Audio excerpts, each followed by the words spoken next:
Janasena version తీసుకుంటారు. రజనీ గారు sir చెప్పండి సార్. రజనీ గారు ఏంటి ప్రశాంత్ కిషోర్ గారి కామెంట్స్ పైన మీ రియాక్షన్ ఏంటి? దాని తర్వాత మనం పొత్తులకు వద్దాం మళ్ళీ. సార్ ముఖ్యంగా ప్రశాంత్ కిషోర్ గారు ఏం చెప్తున్నారంటే, నేను అంటే గతంలో అక్కడ ఉండే ఓట్ బ్యాంకింగ్ పట్టి అప్పుడు జనాల స్పందన బట్టి అప్పుడు జనసేన టీడీపీ విడివిడిగా వెళ్ళడం అనేది జరిగింది కాబట్టి వైసీపీ గెలిచే మూమెంట్ ఉంది కాబట్టి అక్కడికి వెళ్ళి పనిచేశారండి. ఈ ప్రశాంత్ కిషోర్ గారు అనే వ్యక్తి జనాల్ని గెలిపించి జనాల అభిప్రాయాల్ని మార్చగలిగే శక్తి లేదండి. కానీ జనాలు ఏమనుకుంటున్నారో తెలుసుకొని దాన్ని సర్వే రూపంలో అధినాయకులకి చెప్పడమే ఆయన జనాల్ని ప్రభావితం చేయడానికి ప్రశాంత్ కిషోర్ గారి వల్ల కాదు, నాయకులే చెయ్యాల. రాష్ట్ర మనోభావాలు తెలుసుకుంటాడు. ఇప్పుడు కొంతమంది మాకు కాల్ చేస్తారు, ఈ ఏరియాలో వెస్ట్ కి పలానా నుంచో పెడుతున్నాం, మీరు ఒకటి నొక్కండి రెండు నొక్కండి అని ఒకళ్ళు, లేదు నీకు ఆవిడైతే ఎలా ఉంటది చదువుకున్న ఆవిడ, ఈవిడైతే ఎలా ఉంటది ఇంకొకళ్ళు, వీళ్ళందరూ అంతేగాని నువ్వు వీళ్ళకే ఏ అనడానికి ఎవరోళ్ళు? నేను అది నోరు మూసుకొని రాసుకుని పోవడమే వాళ్ళ డ్యూటీ. నాకు కుదిరితే నొక్కుతా, నాకు అది కూడా లేకపోతే తీసి దెబ్బలు వేస్తా. సో ఈ ఇన్ఫర్మేషన్ తీసుకొచ్చే వ్యక్తి అండి. ఇప్పుడు గారు ఏం డిసైడ్ అయిపోయారంటే అది మునిగిపోయే పడవ, అది ఓడి ఫిక్స్ అయిపోయి ఆయన అంటే పూర్తిగా చేతులు కాలేక ఆకులు పట్టుకోవడం ఎందుకులే అని సైడ్ కి వచ్చేసారండి. అది ఒక విజ్ఞత అనమాట, అది ఒక విజ్ఞత ప్లేస్ అనమాట.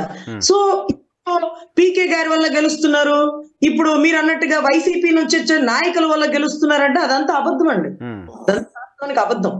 ఎందుకంటే రాష్ట్ర ప్రజల్లో మార్పు వచ్చింది, వాళ్ళు చైతన్యమయ్యారు. ఈ రోజు సిపిఎస్ విధానాన్ని రద్దు చేస్తానని కళ్ళబొల్లి మాటలు చెప్తే చదువుకున్న టీచర్లు బెత్తం పట్టుకొని కూర్చున్నారు ఎలక్షన్ దగ్గర.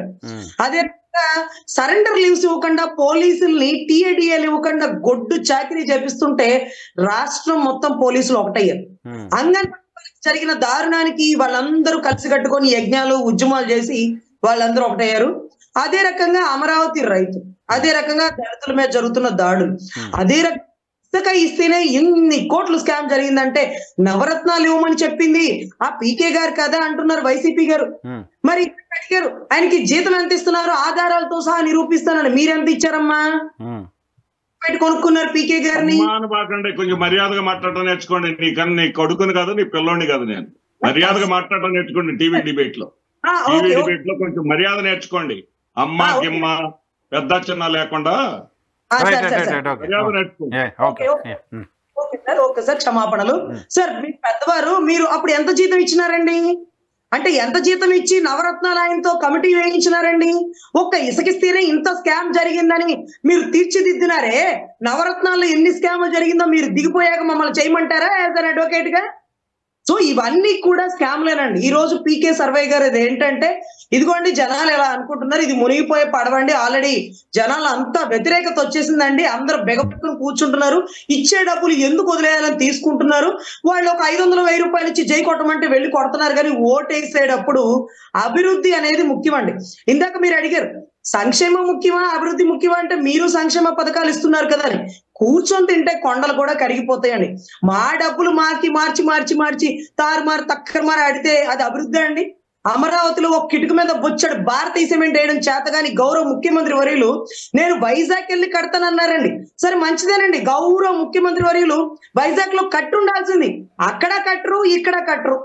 సో అభివృద్ధి సంక్షేమం రెండు చూస్తే ఒక ఎగ్జాంపుల్ చెప్తానండి. ఒక పెద్ద ఆవిడకి పాపం 2-3 వేలతో పెన్షన్ వస్తాయి. గౌరవ జగన్మోహన్ రెడ్డి గారు పులివెందుల ఆస్తి కాదండి, మన ప్రభుత్వ ఖజానానే. చంద్రబాబు గారు వచ్చిన ప్రభుత్వ ఖజానానండి, ఎవరేం ఎక్కువ కాదు మాకు, వారి ఖజానాలో డబ్బులే ఇస్తారు.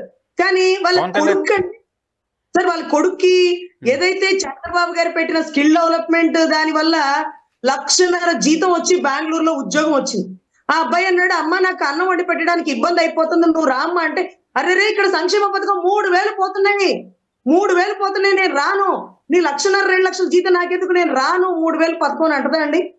3,000 పథకం, 3,000, 2,000, 3,000 పథకం వద్దని రాసి ఇచ్చేసి కొడుకు చక్కగా తీసుకెళ్లి బెంగళూరులో ఆ తల్లిని ఏసీలో కూర్చోబెట్టి, ఇక్కడ సెంటీలు నాకు వద్దండి, నా కొడుక్కి 3 బెడ్రూమ్ ఆఫీస్ వాళ్ళు ఇచ్చారట. అదే అమరావతిలోనే ఉద్యోగం వస్తే కొడుకు ఇక్కడే ఉండుండేవాడండి.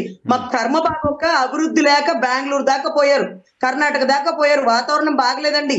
ఖచ్చితంగా మేము ఈసారి ఓటు చంద్రబాబు గారికి వేస్తామండి. బాబు రావాలి, భవిష్యత్ గ్యారెంటీ ఉండాలి, నిజాయితీ గల పరిపాలన రావాలి, పవన్ కళ్యాణ్ గారు ఉండాలని కోరుకుంటున్నటువంటి రాష్ట్ర ప్రజలండి. సో మీరు ఇందాక అంటారు సంక్షేమాలు ఇస్తే నచ్చుతుందా, అభివృద్ధి చేస్తే నచ్చుతుందా అంటే మరి మీరు చెప్పండి. ఇంటింటికి వెళ్ళి ఏదైతే వాలంటీర్ ఒక వృద్ధురాలకి పెన్షన్ ఇస్తుందండి 2-3 వేలు, మళ్ళీ జగన్ గారికే ఓటయ్యి మళ్ళీ నేను ఇంటికి వచ్చి పెన్షన్ ఇస్తాను అంది. ఏమ్మా జగన్ గారికి ఓటైపోతే నువ్వు ఇంటికి రావా అన్నది. ఆదిబామ్మ గారు మీకు ఇంత అవకాశం ఇచ్చింది జగన్ గారు కదా అమ్మా, అవకాశం అయితే ఆయన ఇచ్చారు కానీ డబ్బులేమో ఆస్తుల్లో పులివెందులో ఇవ్వలేదు కదా, ప్రభుత్వ ఖజానాలోనే కదా. నా కొడుకు ఉద్యోగం లేదమ్మా, పాపం తాపీ పని లేక మీరు ఇసుక ఆపేసినప్పుడు ముఠా కూలి భవన కార్మికులకు అందరూ లాస్ అయిపోయామమ్మా. నా మనవడు పాపం డిగ్రీ చదువుకుని ఎంఎస్సీ చదివాడంట, ఉద్యోగం లేక అక్కడ పొలం వేసుకుంటున్నారమ్మా. బాబు గారు వస్తే చాలేమ్మా, ఈ పథకాలు దేవుంది, ఈ పెన్షన్ దేవుంది. నేను 4 అడుగులు నడిచి ఎంఆర్ఓ ఆఫీస్కి వెళ్ళి సరదాగా వాకింగ్ చేసుకుంటూ తెచ్చుకుంటాలే తల్లి. అయినా నువ్వు కూడా పాపం డిగ్రీ చదువుకున్నావే, అరే నీకు కూడా ఉద్యోగం లేదా, నీకు కూడా 5,000 నువ్వు కూడా మారమ్మా అన్నట్టు బామ్మ గారు కళ్ళండి. బాగుందండి, జనాల్లో మార్పు వచ్చేసిందండి. నాయకులు అటు నుంచి ఇటు దూకేది కేవలం గెలుపు కెరటాలు ఎగ్జాక్ట్లీ ఎన్నికల సమయంలో మారే నాయకుల వల్ల పార్టీలు బలపడవు అనేది పార్టీలు గుర్తించాలి డెఫినెట్ గా. ఏ పార్టీ అయినా, అధికార పార్టీ అయినా ప్రతిపక్ష పార్టీ అయినా, వాళ్ళ అవసరాల కోసం వస్తున్న వాళ్ళు తప్ప నిజంగా ప్రజలకు అన్యాయం జరుగుతుందంటే ఈ 4 ఏళ్ల నుంచి పోరాటంలో ఎందుకు లేదు తెలియట్లేదు, కనపడట్లేదు. 4 ఏళ్ల నుంచి ఈరోజు కొత్తగా జగన్మోహన్ రెడ్డి గారు అభివృద్ధి కనపడుతున్న వాళ్ళు 4 ఏళ్ల నుంచి వాళ్ళకి కనపడలేదు అభివృద్ధి. వాళ్ళైనా వీళ్ళైనా వాళ్ళ అవసరాల కోసం వస్తున్న వాళ్ళు తప్ప ఇంకోటి లేదు. ఇప్పుడు ఏంటి పొత్తులకు సంబంధించి ఏంటి రజనీ గారు, ఎప్పుడు తేలుతుంది Bharatiya Janata party? Sir BJP ఒక క్లారిటీ వచ్చేస్తే మొత్తం సీట్లు అనౌన్స్ అయిపోతాయనండి. బీజేపీ ఇంకా క్లారిటీ రాలేదు కాబట్టి టీడీపీ జనసేన కూటమితో ఒకేసారి వాళ్ళు ఒకటోసారి రెండోసారి అన్నట్టుగా 6-7 లిస్టులు 9 లిస్టులు గౌరవ సార్ గారు వాళ్ళు రిలీజ్ చేశారండి. మా సార్ ఏకదమ్ కొడితే బుల్లెట్ కొడితే తగలాల్సిన చోట తగిలినట్టుగా ఒకేసారి 98-99 లిస్ట్ ఒకేసారి రిలీజ్ చేశారు కదండి. బాగున్నాడు బహుశా మళ్ళీ కూడా ఇంకోసారి కూడా బెటర్ లిస్ట్ అనౌన్స్ చేస్తారండి. సో ఆ లిస్ట్ అటు ఇటుగా ఆల్మోస్ట్ మార్పులు ఉండకపోవచ్చు. నేను మీ లిస్ట్ అడుగుతున్నా, మీరు టీడీపీ లిస్ట్ ఎందుకు? టీడీపీ లిస్ట్ ప్రసాద్ గారు ఉన్నారు చెప్తారు కానీ మీ లిస్టు. సార్ మా లిస్ట్ ఆల్రెడీ ఒక 5 అనౌన్స్ చేశారు, మిగతాది ఒక 10 ఇవాళ ఈవినింగ్ కల్లా వస్తుందని ప్రకటనలు అయితే వస్తున్నాయి. సో దీని తర్వాత బ్యాలెన్స్ మిగతాది వచ్చిందండి. ఇంకా ఉన్నాయా 24 కాకుండా? అంతే కదా, 24 3 విడతలుగా ఇస్తారు మీరు. ఎస్ సార్, ఒకవేళ బీజేపీ కలిసి రాకపోతే 100% లిస్ట్ పెరుగుతుందండి, దాంట్లో ఎటువంటి డౌట్ లేదు. బీజేపీ కోసం త్యాగం చేస్తానన్నప్పుడు బీజేపీ నేను ఒక 50 స్థానాల్లో పోటీ చేస్తానని బయటకు వెళ్ళిపోయింది అనుకోండి, బీజేపీ స్థానాలు ఏవైతే ఉన్నాయో అవి వేకెంట్ అవుతాయి కాబట్టి అవి 100% జనసేన లేదనుకుంటే మన బాబు గారు క్లారిటీ ఇచ్చారు కదా దాని మీద మొన్న ప్రెస్ మీట్ లోనే. ఏమని ఇచ్చారండి? 1 out of 175 24 జనసేన తీసుకుంటుందని చెప్పేశారు కదా. అవునండి, బీజేపీకి కొన్ని త్యాగం చేశానని మా నాయకుడు కూడా చెప్పున్నారు కదా, అది కూడా మీరు వినుంటారు కదా. ఒకవేళ బీజేపీ కలిసి వస్తే దాని స్థానాలు దానికే ఉంటాయి బీజేపీవి.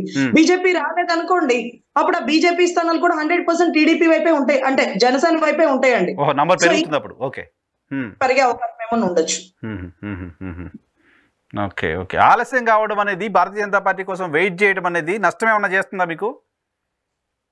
నష్టం అనేది కాదండి, కానీ భారతీయ జనతా పార్టీ తీసుకునే నిర్ణయం రాష్ట్ర భవిష్యత్తు మీద ఆధారపడి ఉంటది కాబట్టి 100% కలిసి వెళ్ళడం, కొంత లేట్ అయినా ఖచ్చితంగా బరిలోకి దిగుతాం. ఎప్పుడు వచ్చామని కాదన్నా బుల్లెట్ దిగిందా లేదా అన్నది ఇంపార్టెంట్ కాబట్టి బీజేపీ లాస్ట్ పంచ్ కొడితే ఆ కిక్కే వేరప్ప అని అందరూ దానికోసం వెయిట్ చేస్తున్నారండి.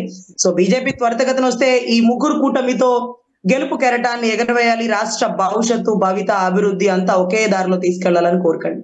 ఎప్పుడు పవన్ కళ్యాణ్ గారు ఢిల్లీకి వెళ్ళేది? ఎప్పుడు ఉందా ఏమన్నా టూరు ఢిల్లీకి? ఎప్పటి నుంచో ఢిల్లీ అన్న సార్? ఢిల్లీ కంటే ముందుగా వాళ్ళు బీజేపీ వాళ్ళు 2-3 చోట్ల మీటింగ్లు పెట్టేస్తున్నారండి. మనం కలిసి వెళ్దామా, 50 చోట్ల పోటీ చేద్దామా, మనం ఇచ్చిన సీట్లు తీసుకుందామా, లేకపోతే ఇలా వెళ్తే బెటరా, అలా వెళ్తే బెనిఫిట్ అనే డిస్కషన్ జరుగుతుందండి. యథావిధిగా వాళ్ళు ఏదో ఒకటి డిక్లేర్ చేస్తారు, డిక్లేర్ చేస్తే మనం కలిసి వెళ్లేది ఉంటది కాబట్టి అప్పుడు అనౌన్స్ చేసేస్తారు. అంటే ఆల్రెడీ మనం ఏదైతే ఢిల్లీ అనేది 2-3 సార్లు చంద్రబాబు గారు పవన్ కళ్యాణ్ గారు వెళ్ళారు కాబట్టి ఇంకేముందండి, ఇక్కడ అనౌన్స్ చేస్తే ఒకేసారి అక్కడికి వెళ్ళి సీట్లు డిక్లేర్ చేసేసుకోవడం అనుకుంటా బహుశా.